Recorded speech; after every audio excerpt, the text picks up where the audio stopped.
News express ಗೆ ಸ್ವಾಗತ. ನಾನು ನಿಶಾ. ಇವತ್ತೇ ಆಗುತ್ತೆ ಅಂತಿದ್ದ ಖಾತೆ ಹಂಚಿಕೆ ಪೋಸ್ಟ್‌ಪೋನ್ ಆಗಿದ್ದೇಕೆ? ಸಾಹುಕಾರ್ ಸೈನಿಕನ ವಿರುದ್ಧ ಹೊನ್ನಾಳಿ ಹೋರಿ ನಿಗಿನಿಗಿ ಕೆಂಡ ಕಾರಿದ್ದೇಗೆ?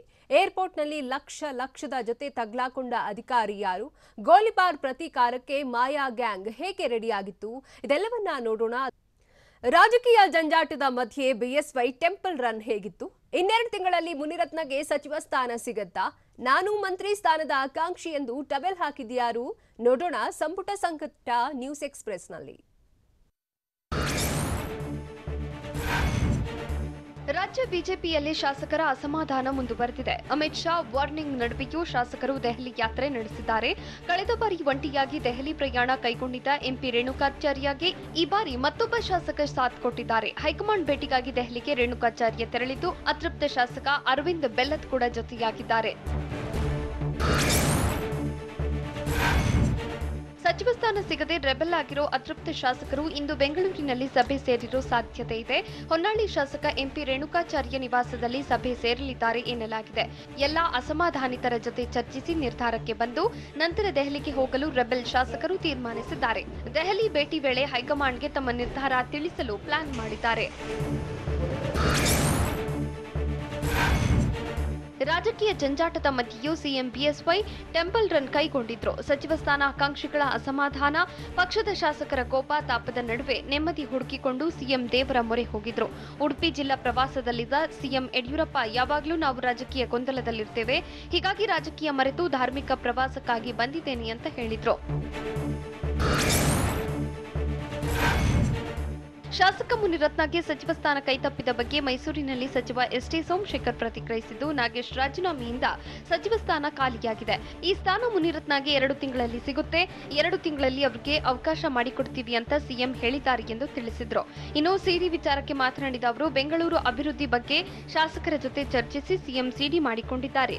ಅದನ್ನು ಸಿಎಂ ಕೊಡ್ತೀನಿ ಅಂತ ಹೇಳಿದ್ದಾರೆ. ನನಗೆ ಸಿಡಿ ಬಗ್ಗೆ ಮಾತ್ರ ಗೊತ್ತು, ಬೇರೆ ಸಿಡಿ ಇದೆ ಎಂಬುದು ಬೋಗಸ್ ಮಾತು ಅಂತ ಹೇಳಿದ್ರು. ಸಚಿವ ಸ್ಥಾನದ ಆಕಾಂಕ್ಷಿಯಾಗಿದ್ದ ಎಂಪಿ ರೇಣುಕಾಚಾರ್ಯ ಅಸಮಾಧಾನದ ಬಗ್ಗೆ ಪ್ರತಿಕ್ರಿಯಿಸಿದ ಮುಖ್ಯಮಂತ್ರಿ ಬಿಎಸ್ ಯಡಿಯೂರಪ್ಪ, ಶಾಸಕ ಎಂಪಿ ರೇಣುಕಾಚಾರ್ಯ ಜೊತೆ ಮಾತನಾಡಿದ್ದೇವೆ ಅಂತ ಹೇಳಿದ್ರು. ಇವತ್ತು ರೇಣುಕಾಚಾರ್ಯ ಬಂದು ನನ್ನನ್ನು ಭೇಟಿ ಮಾಡ್ತಾರೆ, ಯಾವುದೇ ಗೊಂದಲದ ವಾತಾವರಣ ಇಲ್ಲ ಅಂತ ಉಡುಪಿ ಜಿಲ್ಲೆಯ ಕುಂದಾಪುರ ತಾಲೂಕಿನ ಕುಂಭಾಸಿಯಲ್ಲಿ ಹೇಳಿದ್ದಾರೆ. ಮತ್ತೆ ರಾಜ್ಯ ಸಚಿವ ಸಂಪುಟ ವಿಸ್ತರಣೆಯಾಗಲಿದ್ದು, ಆಗ ಬಿಜೆಪಿ ಶಾಸಕ ಮುನಿರತ್ನ ಸಚಿವರಾಗಲಿದ್ದಾರೆ ಅಂತ ಮೈಸೂರಿನಲ್ಲಿ ಕೃಷಿ ಸಚಿವ ಬಿಸಿ ಪಾಟೀಲ್ ಹೇಳಿದ್ರು. ಜನರಿಂದ ಆಯ್ಕೆಯಾದ ಎಲ್ಲರಿಗೂ ಸಚಿವ ಸ್ಥಾನ ಸಿಕ್ಕಿದೆ. ಕೋರ್ಟ್ ಆದೇಶ ಹಿನ್ನೆಲೆ ವಿಶ್ವನಾಥ್ಗೆ ಸಚಿವ ಸ್ಥಾನ ಸಿಕ್ಕಿಲ್ಲ. ಹೀಗಾಗಿ ವಿಶ್ವನಾಥ್ ಹಿರಿಯರು ಸ್ವಲ್ಪ ಸಮಾಧಾನದಿಂದ ವರ್ತಿಸಬೇಕು. ಸರ್ಕಾರ ಬರಲು ಎಂಎಲ್ಸಿ ಯೋಗೇಶ್ವರ್ ಪಾತ್ರ ಇದೆ, ಹಣಕಾಸು ಮಾತ್ರ ಇತ್ತ ಎಂಬುದರ ಬಗ್ಗೆ ರಮೇಶ್ ಜಾರಕಿಹೊಳಿಯವರನ್ನೇ ಹೋಗಿ ಕೇಳಿ ಅಂತ ತಿಳಿಸಿದ್ರು.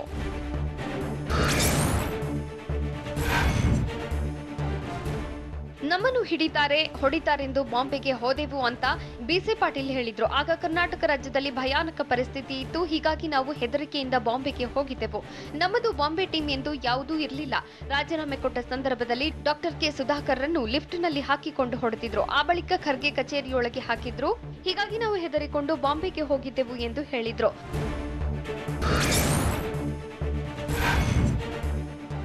ಸಂಪುಟ ವಿಸ್ತರಣೆಯಾದರೂ ಸಚಿವಾಕಾಂಕ್ಷಿಗಳು ಮಾತ್ರ ಕಮ್ಮಿ ಆಗ್ತಿಲ್ಲ. ನಾನು ಮಂತ್ರಿ ಸ್ಥಾನದ ಆಕಾಂಕ್ಷಿಗೆ ಸರ್ಕಾರ ರಚನೆ ವೇಳೆ ಮಂತ್ರಿ ಮಾಡಬೇಕು ಅಂತಲೇ ಮಾತು ನಡೆದಿತ್ತು ಅಂತ ಪ್ರತಾಪ್ ಗೌಡ ಪಾಟೀಲ್ ಹೇಳಿದ್ದಾರೆ.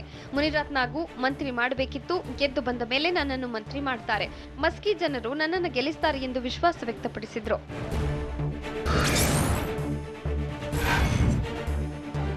ಒಳ್ಳೆಯ ಬೀಜ ಬಿತ್ತನೆ ಮಾಡಿದ್ದೇನೆ, ಬೀಜ ಮೊಳಕೆಯೊಡೆದು ಮರವಾಗಲಿದೆ ಅಂತ ದೆಹಲಿಯಲ್ಲಿ ಬಿಜೆಪಿ ಶಾಸಕ ಎಂಪಿ ರೇಣುಕಾಚಾರ್ಯ ಹೇಳಿದ್ರು. ದೆಹಲಿಯಲ್ಲಿ ಸಂಘಟನೆ ನಾಯಕರನ್ನು ಭೇಟಿಯಾಗಿದ್ದೆ, ಆದರೆ ಯಾರನ್ನ ಭೇಟಿಯಾಗಿದ್ದೆ ಅಂತ ಬಹಿರಂಗಪಡಿಸಿಲ್ಲ. ನಾಯಕರ ಜೊತೆ ಏನು ಮಾತನಾಡಿದ್ದೇನೆ ಅಂತ ಹೇಳಿಲ್ಲ. ಬೀಜ ಮೊಳಕೆಯೊಡೆದು ಮರವಾಗಲಿದೆ, ಆ ಮರ ಕೊಡುವ ಫಲವನ್ನು ಎಲ್ಲರೂ ಅನುಭವಿಸಲಿದ್ದಾರೆ ಅಂತ ತಿಳಿಸಿದ್ರು.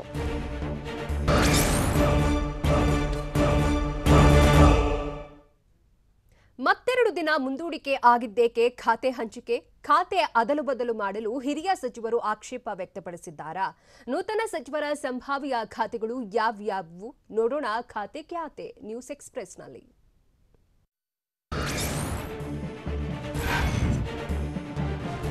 ಸಂಪುಟ ವಿಸ್ತರಣೆ ಬಳಿಕ ಖಾತೆ ಹಂಚಿಕೆ ಕುತೂಹಲ ಕೆರಳಿಸಿದೆ. ಆದರೆ ನೂತನ ಸಚಿವರ ಖಾತೆ ಹಂಚಿಕೆ ಮತ್ತೆ ಮುಂದೂಡಿಕೆಯಾಗಿದೆ. ಕೇಂದ್ರ ಗೃಹ ಸಚಿವ ಅಮಿತ್ ಶಾ ರಾಜ್ಯಕ್ಕೆ ಬಂದು ಹೋದ ನಂತರ ಖಾತೆ ಹಂಚಿಕೆ ಮಾಡುವುದಾಗಿ ಸಿಎಂ ಬಿಎಸ್ವೈ ಹೇಳಿದ್ರು. ಬಳಿಕ ನಿನ್ನೆ ಮಾತನಾಡಿದ ಸಿಎಂ ಉಡುಪಿ ಭೇಟಿ ಬಳಿಕ ಖಾತೆ ಹಂಚುತ್ತೇನೆ ಎಂದಿದ್ರು. ಆದ್ರಿಂದು ಉಡುಪಿಯಲ್ಲಿ ಮಾತನಾಡಿದ ಸಿಎಂ 2 ದಿನಗಳ ನೂತನ ಸಚಿವರಿಗೆ ಖಾತೆ ಹಂಚಿಕೆ ಮಾಡುತ್ತೇವೆ ಅಂತ ತಿಳಿಸಿದ್ರು.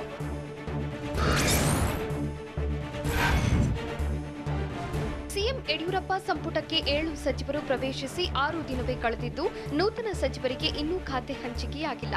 ನೂತನ ಸಚಿವರ ಖಾತೆ ಹಂಚಿಕೆ ಬಗ್ಗೆ ನಿನ್ನೆ ಮಾತನಾಡಿದ ಸಿಎಂ ಬಿಎಸ್ ಯಡಿಯೂರಪ್ಪ ಖಾತೆ ಅದಲು ಬದಲು ಬಗ್ಗೆ ಸಚಿವರ ಜೊತೆ ಚರ್ಚಿಸೋದಾಗಿ ಹೇಳಿದ್ರು.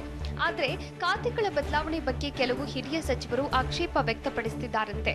ಹೀಗಾಗಿಯೇ ಖಾತೆಗಳ ಹಂಚಿಕೆ ವಿಳಂಬವಾಗ್ತಿದೆ ಎನ್ನಲಾಗಿದೆ.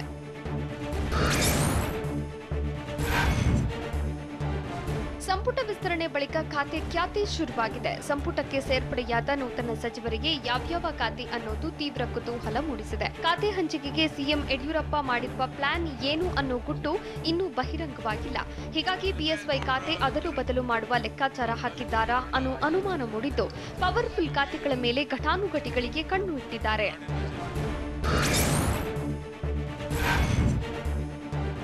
ಪ್ರಬಲ ಖಾತೆ ಪಡೆಯುವುದಕ್ಕೆ ಸಪ್ತ ಸಚಿವರಲ್ಲೇ ಪೈಪೋಟಿ ನಡೆಯುತ್ತಿದೆ. ಅದರಲ್ಲೂ ಮುಖ್ಯಮಂತ್ರಿ ಬಿಎಸ್ ಯಡಿಯೂರಪ್ಪ ಬಳಿ ಇರುವ 2 ಖಾತೆಗಳ ಮೇಲೆ ಹಲವರು ಕಣ್ಣಿಟ್ಟಿದ್ದಾರೆ. ಸಿಎಂ ಬಳಿ ಇಂಧನ ಮತ್ತು ಬೆಂಗಳೂರು ನಗರಾಭಿವೃದ್ಧಿ ಖಾತೆ ಇದೆ. ಹೀಗಾಗಿ ಇಂಧನ ಖಾತೆ ಮೇಲೆ ಮುರುಗೇಶ್ ನಿರಾಣಿ, ಉಮೇಶ್ ಕತ್ತಿ ಕಣ್ಣಿಟ್ಟಿದ್ದಾರೆ ಎಂದು ಟಿವಿ9ಗೆ ಬಿಜೆಪಿ ಉನ್ನತ ಮೂಲಗಳಿಂದ ಮಾಹಿತಿ ಸಿಕ್ಕಿದೆ.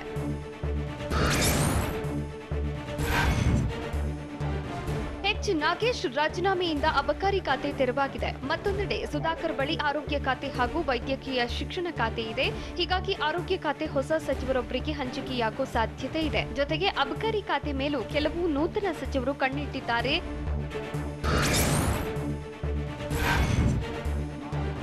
ಬೆಂಗಳೂರು ನಗರಾಭಿವೃದ್ಧಿ ಖಾತೆ ಮೇಲೆ 3 ಕಣ್ಣಿಟ್ಟಿದ್ದಾರೆ. ಅಶ್ವಥ್ ನಾರಾಯಣ್, ಆರ್ ಅಶೋಕ್, ಅರವಿಂದ ಲಿಂಬಾವಳಿ ನಡುವೆ ಬೆಂಗಳೂರು ನಗರ ಅಭಿವೃದ್ಧಿ ಖಾತೆ ಯಾರ ಪಾಲಾಗುತ್ತೆ ಅನ್ನೋದು ತೀವ್ರ ಕುತೂಹಲ ಮೂಡಿಸಿದೆ. ಬೆಂಗಳೂರು ಅಭಿವೃದ್ಧಿ ಖಾತೆ ಮೇಲೆ ಲಿಂಬಾವಳಿ ನಿರೀಕ್ಷೆ ಇಟ್ಟುಕೊಂಡಿದ್ದಾರೆ ಅಂತ ಬಿಜೆಪಿ ಉನ್ನತ ಮೂಲಗಳು ಹೇಳುತ್ತಿದೆ. ಲಿಂಬಾವಳಿಗೆ ಉನ್ನತ ಶಿಕ್ಷಣ ಖಾತೆ ಸಿಗುವ ಬಗ್ಗೆಯೂ ಚರ್ಚೆ ನಡೆಯುತ್ತಿದೆ.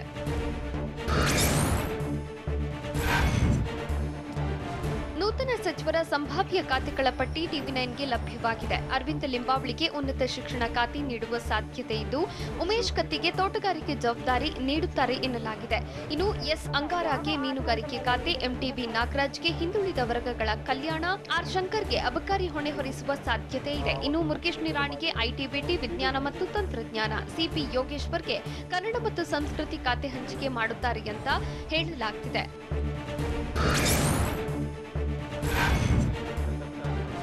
ಸಿಎಂ ಯಡಿಯೂರಪ್ಪ ಖಾತೆ ಅದಲು ಬದಲು ಪ್ಲಾನ್ ಮಾಡಿದ್ದು ಅರವಿಂದ ಲಿಂಬಾವಳಿಗೆ ಗೃಹ ಖಾತೆ ನೀಡುವಂತೆ ಪಕ್ಷದಿಂದ ಒತ್ತಡ ಕೇಳಿ ಬಂದಿದೆ. ಗೃಹ ಸಚಿವ ಬಸವರಾಜ ಬೊಮ್ಮಾಯಿಯಿಂದ ಬೇರೆ ಖಾತೆಗೆ ಬೇಡಿಕೆ ಇಟ್ಟಿದ್ದು, ಸಚಿವರಾದ ಉಮೇಶ್ ಕತ್ತಿ, ಮುರುಗೇಶ್ ನಿರಾಣಿ ಸಿಎಂ ಬಳಿ ಇರೋ ಇಂಧನ ಖಾತೆ ಮೇಲೆ ಕಣ್ಣಿಟ್ಟಿದ್ದಾರೆ. ಆದರೆ ಇಂಧನ ಖಾತೆಯನ್ನು ಮುಖ್ಯಮಂತ್ರಿ ಬಿಎಸ್ ಯಡಿಯೂರಪ್ಪ ತಮ್ಮ ಬಳಿಯೇ ಉಳಿಸಿಕೊಳ್ಳುವ ಸಾಧ್ಯತೆ ಇದೆ. ಆರ್ ಅಶೋಕ್ಗೆ ಬೆಂಗಳೂರು ಅಭಿವೃದ್ಧಿ ಖಾತೆ ಮೇಲೆ ಆಸಕ್ತಿ ಇದೆ.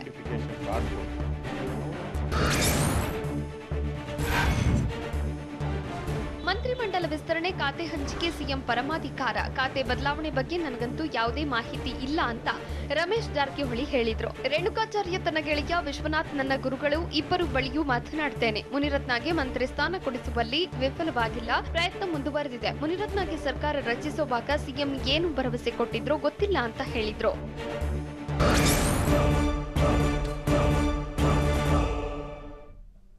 ಮಸ್ಕಿ ಬೈ ಎಲೆಕ್ಷನ್ ಗೆಲ್ಲಲು ಬಿಜೆಪಿ ಕಸರತ್ತು ಹೇಗಿದೆ? ಖಾಸಗಿ ಶಾಲೆಗಳ ವಸೂಲಿಗೆ ಶೀಘ್ರವೇ ಬೀಳುತ್ತಾ ಬ್ರೇಕ್? ರಾಜ್ಯ ಕಾಂಗ್ರೆಸ್ ನಾಯಕರು ರಾಜಭವನಕ್ಕೆ ಮುತ್ತಿಗೆ ಹಾಕಲು ತೀರ್ಮಾನ ಮಾಡಿದ್ದೇಕೆ?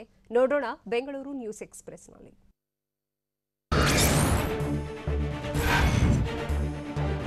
ಮಸ್ಕಿ ವಿಧಾನಸಭೆ ಕ್ಷೇತ್ರದ ಉಪಚುನಾವಣೆ ಗೆಲ್ಲೋದಕ್ಕೆ ಬಿಜೆಪಿ ಕಸರತ್ತು ಆರಂಭಿಸಿದೆ. ಚುನಾವಣೆ ಬಹಿಷ್ಕರಿಸಿದ್ದ ಮಸ್ಕಿಯ 4 ಗ್ರಾಮ ಪಂಚಾಯಿತಿಯ ರೈತರ ಜೊತೆ ಸಚಿವ ರಮೇಶ್ ಜಾರಕಿಹೊಳಿ ಸಭೆ ನಡೆಸಿದ್ರು. ಸಭೆಯಲ್ಲಿ ಮಾಜಿ ಶಾಸಕ ಪ್ರತಾಪ್ ಗೌಡ ಪಾಟೀಲ್, ರಾಯಚೂರು ಶಾಸಕ ಡಾಕ್ಟರ್ ಶಿವರಾಜ್ ಪಾಟೀಲ್ ಉಪಸ್ಥಿತರಿದ್ದರು. ಬೆಂಗಳೂರಿನ ರಾಜಾಜಿನಗರದ ಕಲ್ಯಾಣ ಮಂಟಪದಲ್ಲಿ ನಡೆದ ಸಭೆಯಲ್ಲಿ ನೀರಾವರಿ ಸೌಲಭ್ಯ ಒದಗಿಸುವುದಾಗಿ ಸಚಿವರು ಭರವಸೆ ಕೊಟ್ಟಿದ್ದಾರೆ.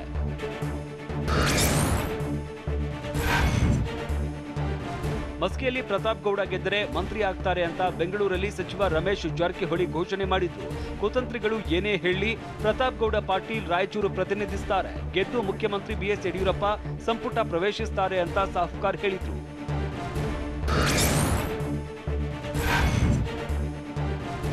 ಮಹಾರಾಷ್ಟ್ರಕ್ಕೆ ನಮ್ಮ ರಾಜ್ಯದ ಒಂದಿಂಚು ಬಿಟ್ಟುಕೊಡುವ ಮಾತೇ ಇಲ್ಲ ಅಂತ ಬಿಜೆಪಿ ಶಾಸಕ ಕುಮಾರ್ ಬಂಗಾರಪ್ಪ ಹೇಳಿದ್ದಾರೆ. ವಿಧಾನಸೌಧದಲ್ಲಿ ಮಾತನಾಡಿದ ಅವರು, ಹಿಂದೆ ರಾಜ್ಕುಮಾರ್ ಹೋರಾಟ ಮಾಡಿದ್ರು, ಈಗಲೂ ದೊಡ್ಡ ಚಳುವಳಿ ರೂಪಿಸುವ ಅವಶ್ಯಕತೆ ಇದೆ ಅಂತ ತಿಳಿಸಿದ್ರು. ಇನ್ನು ಭದ್ರಾವತಿ ಕಾರ್ಯಕ್ರಮದಲ್ಲಿ ಕನ್ನಡ ಭಾಷೆಯ ನಿರ್ಲಕ್ಷ್ಯದ ಬಗ್ಗೆ ಪ್ರತಿಕ್ರಿಯಿಸಿದ ಅವರು, ಇದೊಂದು ಅಚಾತುರ್ಯ, ತಪ್ಪಾಗಿದೆ. ನಾವು ಕಾರ್ಯಕ್ರಮದಲ್ಲಿ ನಿರತರಾಗಿದ್ವಿ, ಅದನ್ನ ಗಮನಿಸಿಲ್ಲ. ಮುಂದೆ ಇಂತಹ ಅಚಾತುರ್ಯ ನಡೆಯದಿರುವಂತೆ ಎಚ್ಚರ ವಹಿಸಬೇಕಾಗಿದೆ ಅಂತ ಹೇಳಿದ್ರು.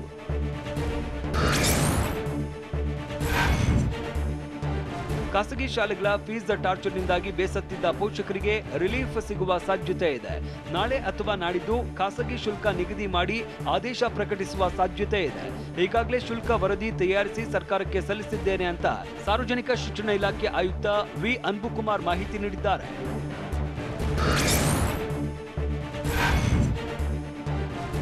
ಜನವರಿ 13ರಂದು ಫೀಸ್ ನಿಗದಿ ಬಗ್ಗೆ ಖಾಸಗಿ ಶಾಲೆ ಒಕ್ಕೂಟ ಪೋಷಕರ ಸಂಘಟನೆಗಳ ಜೊತೆ ಆಯುಕ್ತರು ಸಭೆ ನಡೆಸಿದ್ರು. ನಿನ್ನೆನೂ ಶಿಕ್ಷಣ ಸಚಿವ ಸುರೇಶ್ ಕುಮಾರ್, ಶಿಕ್ಷಣ ಇಲಾಖೆಯ ಪ್ರಧಾನ ಕಾರ್ಯದರ್ಶಿ ಉಮಾಶಂಕರ್ ಜೊತೆ ಸಭೆ ನಡೆಸಿದ್ರು. ಈಗಾಗಲೇ ಸರ್ಕಾರದ ಮಟ್ಟದಲ್ಲಿ ಶುಲ್ಕ ನಿಗದಿ ಕುರಿತು ಚರ್ಚೆ ನಡೆದಿದೆ. ಈಗ ಸರ್ಕಾರದಿಂದ ಅಂತಿಮ ಆದೇಶ ಹೊರಬೀಳಬೇಕಿದೆ. ಎಷ್ಟೇ ಫೀಸ್ ಕಟ್ಟಬೇಕು ಅಂತ ಸರ್ಕಾರ ನಿಗದಿ ಮಾಡಲಿದ್ದು, ಸರ್ಕಾರ ನಿಗದಿ ಮಾಡಿದಂತೆ ಪೋಷಕರು ಫೀಸ್ ಕಟ್ಟಬೇಕಾಗುತ್ತೆ. ಖಾಸಗಿ ಹೇಳಿದಷ್ಟು ಫೀಸ್ ಕಟ್ಟಲೇಬೇಕು ಅಂತ ಏನಿಲ್ಲ.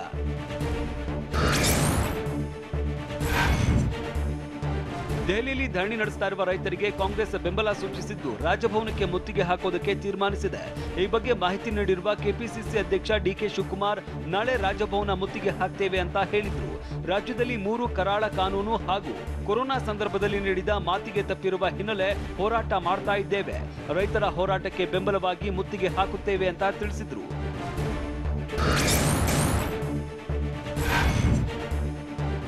ಡ್ರಗ್ಸ್ ಕೇಸಲ್ಲಿ ಪರಪ್ಪನ ಅಗ್ರಹಾರ ಸೇರಿರುವ ನಟಿ ರಾಗಿಣಿ ದ್ವಿವೇದಿಗೆ ಇಂದು ರಿಲೀಫ್ ಸಿಕ್ಕಿಲ್ಲ. ರಾಗಿಣಿ ಸಲ್ಲಿಸಿದ್ದ ಜಾಮೀನು ಅರ್ಜಿ ವಿಚಾರಣೆಯನ್ನು ಸುಪ್ರೀಂ ಕೋರ್ಟ್ ಗುರುವಾರಕ್ಕೆ ಮುಂದೂಡಿದೆ.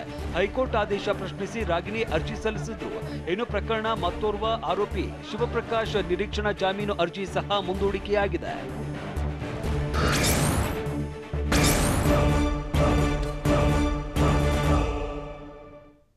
ವಿವಾದಿತ ಹೇಳಿಕೆ ನೀಡಿ ರೈತರ ಕೆಂಗಣ್ಣಿಗೆ ಗುರಿಯಾಗಿದ್ದೇಗೆ ಸಚಿವ ಬಿಸಿ ಪಾಟೀಲ್, ಮಾಜಿ ಸಚಿವ ಜಿಟಿ ದೇವೇಗೌಡರಿಗೆ ಎಚ್ಡಿಕೆ ಟಾಂಗ್ ಕೊಟ್ಟಿದ್ದೇಗೆ, ಮಾಯಾ ಗ್ಯಾಂಗ್ನ ನೆತ್ತರ ಪ್ಲಾನ್ ಹೇಗಿತ್ತು ನೋಡೋಣ ಸ್ಟೇಟ್ ನ್ಯೂಸ್ ಎಕ್ಸ್‌ಪ್ರೆಸ್‌ನಲ್ಲಿ.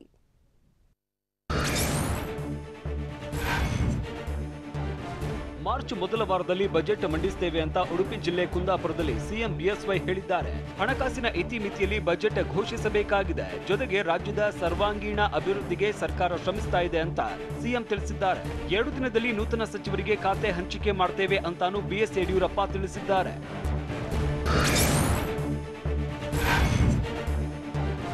ರೈತರ ಆತ್ಮಹತ್ಯೆಗೆ ಅವರ ವೀಕ್ ಮೈಂಡ್ ಕಾರಣ ಅಂತ ಮೈಸೂರಲ್ಲಿ ಕೃಷಿ ಸಚಿವ ಬಿಸಿ ಪಾಟೀಲ್ ವಿವಾದಿತ ಹೇಳಿಕೆ ನೀಡಿದ್ದಾರೆ. ರೈತರ ಮೈಂಡ್ ವೀಕ್ ಆದಾಗ ಆತ್ಮಹತ್ಯೆಯಂತಹ ನಿರ್ಧಾರ ಕೈಗೊಳ್ತಾರೆ.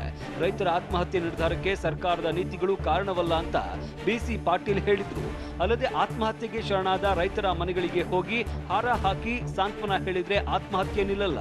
ರೈತರ ಆತ್ಮಹತ್ಯೆ ತಡೆಯೋದಕ್ಕೆ ಪರ್ಯಾಯ ಕಾರ್ಯಕ್ರಮ ರೂಪಿಸಬೇಕು. ಉದ್ಯಮಿಗಳು, ಅಧಿಕಾರಿಗಳು, ಇತರೆ ಕ್ಷೇತ್ರ ಸೇರಿ ಎಲ್ಲಾ ವಲಯದಲ್ಲೂ ಆತ್ಮಹತ್ಯೆ ಮಾಡಿಕೊಂಡಿದ್ದಾರೆ ಅಂತ ಹೇಳಿದ್ರು.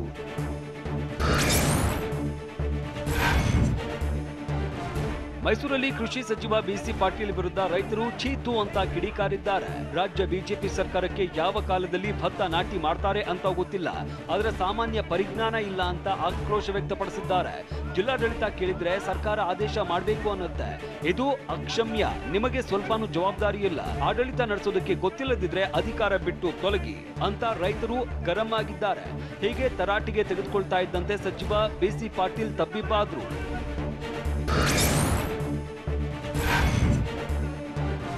ರೈತರು ಮಾತನಾಡುವ ವೇಳೆ ಸಚಿವರು ನೀವು ಆ ರೀತಿ ಮಾತನಾಡಬಾರದು ಅಂತ ಉಪದೇಶ ಕೊಟ್ಟಿದ್ದಾರೆ.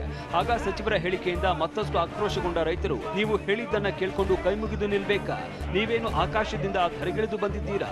ನೀವು ರೈತರು ಬೆಳೆದ ಅನ್ನ ತಿಂದು ಮಜಾ ಮಾಡ್ತಾ ಇದ್ದೀರಿ ಅಂತ ರೈತರು ಸಚಿವರಿಗೆ ಪ್ರಶ್ನಿಸಿದ್ದಾರೆ. ಹಸಿರು ಶಾಲು ಹಾಕೊಂಡು ರೈತರ ಮರ್ಯಾದೆ ಕಳೀತಾ ಇದ್ದೀರಿ. ನಿಮ್ಮ ಸರ್ಕಾರ ಮತ್ತು ನಿಮ್ಮ ನಡವಳಿಕೆಗೆ ನಾಚಿಕೆ ಆಗಬೇಕು ಅಂತ ಪಾಟೀಲ್ಗೆ ರೈತರು ಬೆವರಿಳಿಸಿದ್ದಾರೆ.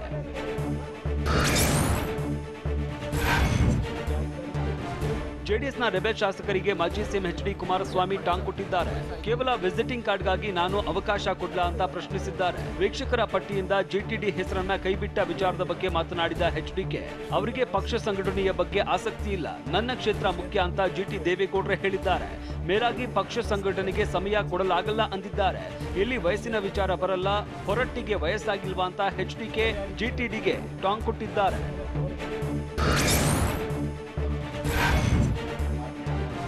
ಆಯಾ ಜನಾಂಗದವರು ಮೀಸಲಾತಿ ಸಿಗಬೇಕು ಅಂತ ನಿರಂತರವಾಗಿ ಪ್ರಯತ್ನ ಮಾಡ್ತಾ ಇರ್ತಾರೆ. ಅದೇ ನಮ್ಮ ದೇಶದಲ್ಲಿ ಸಂವಿಧಾನ ಇದೆ, ಸಂವಿಧಾನ ಪ್ರಕಾರವೇ ಮೀಸಲಾತಿ ಮಾಡಬೇಕಾಗುತ್ತೆ ಅಂತ ಡಿಸಿಎಂ ಗೋವಿಂದ ಕಾರಜೋಳ ಹೇಳಿದ್ದಾರೆ. ಬಾಗಲಕೋಟೆಯಲ್ಲಿ ಮಾತನಾಡಿದ ಡಿಸಿಎಂ, ಯಾರನ್ನ ಬೇಕಾದ್ರೂ ಎಸ್ಸಿಗೆ ಎಸ್ಟಿಗೆ ಸೇರಿಸೋದಕ್ಕೆ ಬರಲ್ಲ, ಸಂವಿಧಾನ ಬಹಳ ಶ್ರೇಷ್ಠವಾಗಿದೆ. ಕುಲಶಾಸ್ತ್ರ ಅಧ್ಯಯನದ ಪ್ರಕಾರ ಅರ್ಹತೆ ಇದ್ದವರಿಗೆ ಮೀಸಲಾತಿ ಸಿಗುತ್ತೆ, ಇಲ್ಲದಿದ್ದವರಿಗೆ ಸಿಗೋದಿಲ್ಲ ಅಂತ ಕಾರಜೋಳ ಹೇಳಿದ್ದಾರೆ. ಆ ಮೂಲಕ ಮೀಸಲಾತಿಗೆ ಆಗ್ರಹಿಸಿ ನಡೀತಾ ಇರುವ ಪಾದಯಾತ್ರೆಯನ್ನ ಪರೋಕ್ಷವಾಗಿ ವಿರೋಧಿಸಿದ್ದಾರೆ.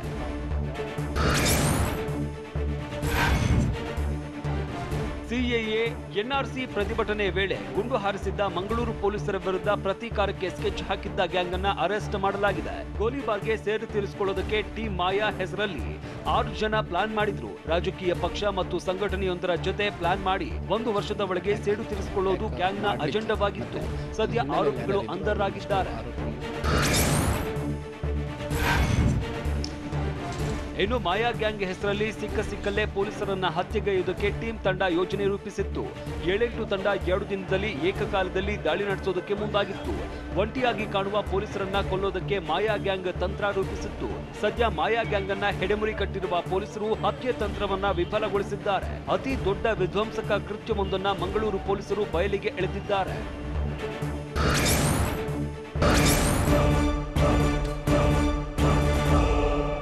ಬೆಂಗಳೂರು ಏರ್ಪೋರ್ಟ್ನಲ್ಲಿ ಸಿಕ್ಕಿಬಿದ್ದ ಚೆನ್ನೈನ ಅಧಿಕಾರಿ ಯಾರು? ಕೇಂದ್ರ ಸಚಿವ ಪ್ರಹ್ಲಾದ್ ಜೋಶಿಯನ್ನ ಭೇಟಿಯಾಗಿ ರೇಣುಕಾಚಾರ್ಯ ಚರ್ಚಿಸಿದ್ದೇನು? ರಾಹುಲ್ ಗಾಂಧಿ ನನ್ನನ್ನು ಯಾರು ಮುಟ್ಟಲು ಸಾಧ್ಯವಿಲ್ಲ ಅಂತ ಹೇಳಿದ್ದೇಕೆ? ನೋಡೋಣ ನ್ಯಾಷನಲ್ ನ್ಯೂಸ್ ಎಕ್ಸ್‌ಪ್ರೆಸ್‌ನಲ್ಲಿ.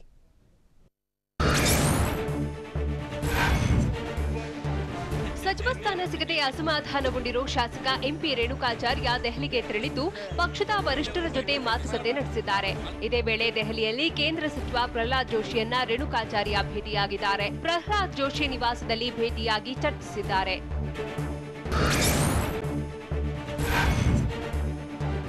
ಕೆಂಪೇಗೌಡ ಏರ್ಪೋರ್ಟ್ನಲ್ಲಿ ತಪಾಸಣೆ ವೇಳೆ ಚೆನ್ನೈನಲ್ಲಿರೋ ಕಸ್ಟಮ್ಸ್ ಅಧಿಕಾರಿ ಸಿಕ್ಕಿಬಿದ್ದಿದ್ದಾರೆ. ಲಕ್ನೋಗೆ ತೆರಳಲು ಬೆಂಗಳೂರಿಗೆ ಬಂದಿದ್ದ ವೇಳೆ ಕೇಂದ್ರ ಸರ್ಕಾರದ ಅಧಿಕಾರಿ ದಂಪತಿ ಬಳಿ 74 ಲಕ್ಷ ಹಣ ಪತ್ತೆಯಾಗಿದೆ. ಸಿಐಎಸ್ಎಫ್ ಅಧಿಕಾರಿಗಳ ಪರಿಶೀಲನೆ ವೇಳೆ ಅಧಿಕಾರಿ ಇರ್ಫಾನ್ ಅಹ್ಮದ್ ಪತ್ನಿ ಬಾತ್ರೂಮ್ನಲ್ಲಿ ಹಣವಿದ್ದ ಬ್ಯಾಗ್ ಬಿಸಾಡಿದ್ದಾರೆ.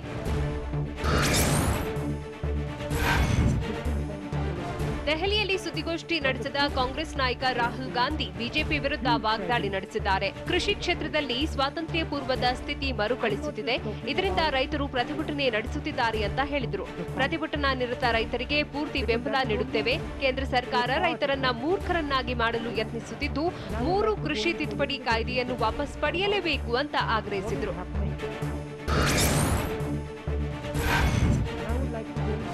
ದೇಶದ ಆರ್ಥಿಕತೆ ನಿಕೃಷ್ಟ ಸ್ಥಿತಿಗೆ ಹೋಗುತ್ತಿದೆ. ನಾನು ಏಕಾಂಗಿಯಾಗಿ ಹೋರಾಟ ಮಾಡುತ್ತೇನೆ. ನನ್ನನ್ನು ಯಾರೂ ಮುಟ್ಟಲು ಸಾಧ್ಯವಿಲ್ಲ ಅಂತ ರಾಹುಲ್ ಗಾಂಧಿ ಕಿಡಿಕಾರಿದ್ದಾರೆ. ನನ್ನ ಮಾತನ್ನ ಒಪ್ಪದೇ ಇರಬಹುದು, ಆದ್ರೆ ನಾನು ಹೇಳೋದು ಮುಂದೆ ಒಂದು ದಿನ ಅರ್ಥವಾಗುತ್ತೆ. ಜೆಪಿ ನಡ್ಡಾ ಪ್ರಶ್ನೆಗೆ ನಾನು ಉತ್ತರ ನೀಡುವುದಕ್ಕೆ ಹೋಗಲ್ಲ. ದೇಶದ ಜನರು ಕೇಳುವ ಪ್ರಶ್ನೆಗಳಿಗೆ ನಾನು ಉತ್ತರ ನೀಡ್ತೇನೆ ಅಂತ ಸುದ್ದಿಗೋಷ್ಠಿಯಲ್ಲಿ ಆಕ್ರೋಶ ವ್ಯಕ್ತಪಡಿಸಿದ್ರು.